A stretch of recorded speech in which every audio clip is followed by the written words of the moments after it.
তুলে তুমি কি করছো? এসব গোলাপ ফুল, ধুত্র ফুলটা কিসের জন্য? মহাদেবের জন্য। ধুত্র ফুলটা মহাদেব খালি গায়ে বসে আছে হুড়ি নিয়ে। হ্যাঁ, তো এত অ্যারেঞ্জমেন্ট কিসের জন্য তুলি? আজকে আমার দাদা বৌদির অ্যানিভার্সারি। কোন দাদা বৌদি?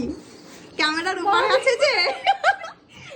তো ব্যাপারটা হচ্ছে আমি জানি না, আমার আজ সকাল থেকে প্রচন্ড শরীর খারাপ, যার জন্য কিছুই করিনি। তো ওই তুলি এখন হঠাৎ করে রাত্রিবেলা এসেছে, এসে আমাকে বলছে যে কই গো করে ডাকছে। আমি কি হলো ব্যাপারটা, দেখছি কি যে আমার জন্য কেক নিয়ে এসেছে আমাকে সারপ্রাইজ দেওয়ার জন্য। এই যে ওয়াও, বাহ তুলি তোর তো চয়েস আছে। আরে অর্ডার দিয়ে বানিয়ে নিয়ে এসেছি। ওরে বাবা,